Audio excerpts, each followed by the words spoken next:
Hey, I'm FriendlyBaron, and I've made a bad thing. Okay, I can explain.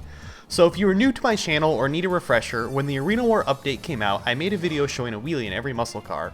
Then I made a video as an update to that because a bunch of people didn't understand how the wheelies worked or didn't understand Rockstar's admittedly bad class system and why certain vehicles couldn't wheelie. In that video I made a top supercar wheelies countdown, which was just a blank screen because supercars can't wheelie. That'd be silly, right?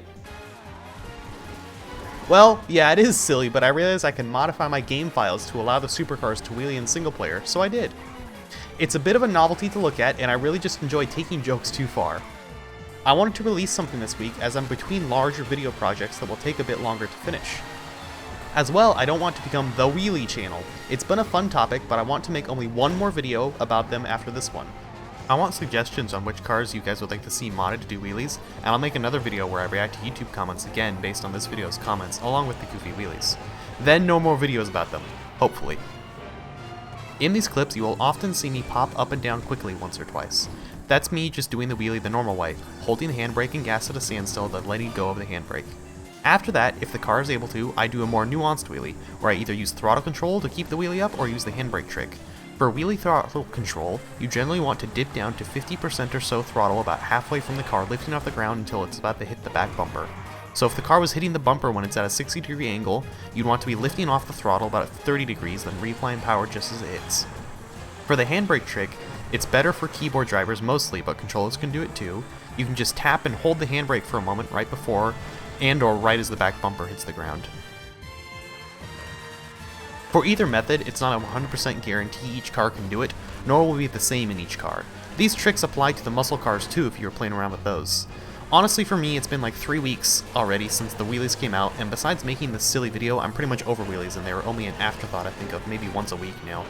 I feel like most additions to the game, besides some of the grindable money missions, are like this for me and my friends lately. We hop back on the GTA to try out the update, test all the new stuff, then within a week or two we stop playing with it again. Kind of a cycle of Rockstar's DLCs lately, it just doesn't hold my interest. Not that I don't love that it's continuous free content, there's just a feeling of discontent. Kind of like I'd rather have half the number of updates, but they just be a bit more polished instead of continually churned out content. Like, the last few updates, it's been buy a new location, grind a business at said location, then you have to get a garage in the new location just so you can upgrade the new vehicles at said location.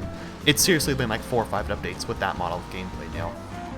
I'm sure some people are going to be like, why in the hell did you make this video? And the above is part of my answer. Playing the game the way Rockstar intends doesn't fully hold my interest this long anymore, so modifying the game so that I can wheelie any car is just something I can do to mess around with extra, and I'm sure a few other people are curious about it too. So I know it's cliche, but my answer to this video is, well, why not? I do have some extra useful information about wheelies and GTA physics in general to discuss as well. I've done some extra testing and double-checked myself with someone who's even more knowledgeable about GTA 5's physics than myself. So to take a step back, in the previous wheelie video I showed how there was a difference in wheelies between 30 and 60 FPS, with the Hermes and Yosemite mostly. I didn't further explain as I kind of assumed it was common knowledge that GTA's physics is FPS dependent, but I was wrong about that. So basically, whenever a new frame is drawn to your screen, the physics engine of GTA first runs an update. So when you're running 30 FPS, that means 30 physics updates a second, and 60 FPS means 60 updates as well. This is where the differences and sometimes problems can come into play, as the results can be inconsistent between the two. Another thing to know is that in GTA, generally, as you feel your car go faster, the amount of hitbox clipping allowed by the game goes up. Like at low speed, you'll just hit a curb, but at high speed, the car will just fly over it. This is a game mechanic designed to make the car feel better to drive around bumpy city streets. An example of the wheelies at 30 FPS, because there are fewer updates, the position of the rear bumper of the car is calculated less often. So generally as the car's rear end comes down, the game goes from no touching the ground to instantly noticing that it's touching the ground and it's a quick collision. At 60 FPS, due to the previous mechanic about the hitbox clipping, the car has more updates to register that has begun hitting the bumper, which can cause it to clip into the ground and or slow the car down more. This is also why wheelie bars don't work, as the updates for the game's hitbox clipping is ignored as soon as the car starts to gain speed and the calculations don't keep up. Another example is that there's a glitch, or mechanic, or whatever you want to call it, in the game generally known as curb boosting. When the car's suspension is compressed, you'll get a small boost. At 30 FPS, let's say the game registers you with your suspension compressed an average amount of times. At 60 FPS or 120 FPS or more, the game has a higher chance of doing more physics updates where the suspension is compressed, so you'll get more of these boosts to make you faster. The game does calculate the time between the physics updates, so on a flat surface the acceleration is the same, but on a bumpy surface, the smaller consistent boosts at 60 FPS are better than the one random but larger boost you get at 30 FPS.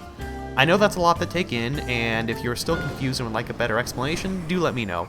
It's a tough topic to cover, but I'm slowly amassing some idea of what info most people don't have, like an updated short shifting tutorial, more info on physics, and I'm not sure what else. I'm kind of using this video as a catch-all for a few random topics I wanted to discuss, since I wanted to put up these wheelies anyways.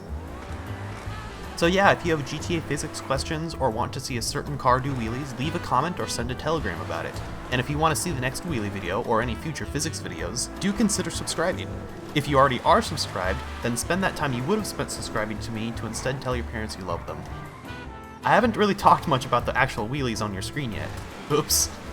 They felt quite similar to muscle car wheelies, except faster. It was weird at first letting the car build an extra 2,000 to 3,000 revs to be ready to launch for the Supercar wheelies. Since inevitably someone will ask which car does the best super wheelie, I have to say it's the Cheetah probably, unless you count the rocket Voltic or the Scramjet, because doing a wheelie with a rocket is just silly.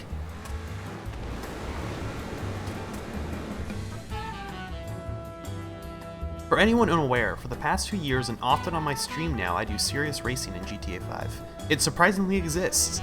Any fears we had that the wheelies would ruin racing have been pretty squashed. While they can sometimes give you better launches than normal, we've not really seen anyone use that in an actual race. They are too random and unpredictable to be utilized, especially with other cars on the track. In terms of people who do drag racing in GTA, does anyone even do that anymore besides certain YouTubers using it for testing when they really shouldn't? I remember back to when I did some drag races for fun when I was playing the game back in 2015, and I feel like the wheelies would have been a nice addition actually. A bit of skill gap and randomness within the wheelies would be kind of fun, and if you didn't want them, you could just switch to a different class. Basically, what I'm trying to say is that as far as I see it, the wheelies weren't exactly good for the car community in GTA, but they weren't exactly bad for it either. Kind of a use it if you want it, but don't really notice it otherwise kind of thing. Something I would have preferred for this update would have been a drag radials upgrade in Los Santos Customs.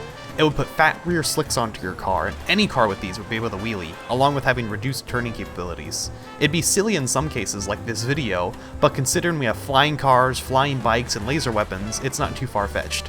That would have fixed any complaints about, wah, this car doesn't wheelie, or wah, why does this car wheelie, but it shouldn't. People could swap and choose as they please. I think that'd be a much better option than what we got. Any astute viewers at this point may have noticed a few cars missing from the alphabetical list we've been going through. Specifically, the Adder Cyclone, Entity, Itali GTP Custom, Nero Custom, Osiris Penetrator, the Sultan RS, Tempesta, Tezrag, Voltic, X80 Proto, X821, and Zentorno are missing. These cars couldn't do a wheelie at all. At first I was confused why, then I loaded their data into a spreadsheet and noticed that these were all the all-wheel drive cars, and that caused them to be unable to do wheelies. If you really want to see one of them wheelie, you can submit it for the next video and I can mod it to be rear-wheel drive for only that video, as I'll do for any four-wheel drive car that's unable to wheelie. Do note the 811, Infernus, and T20 are also all technically all-wheel drive, but seem to have enough extra power to still wheelie, kind of like the Picador in the muscle class. Thanks for watching, and again, sorry for the delay between videos. I've been sick and busy and just finally have time to get back into making some videos. I'm resisting saying a proper pun about you super enjoying this video or finding it wheelie interesting. I'm sorry.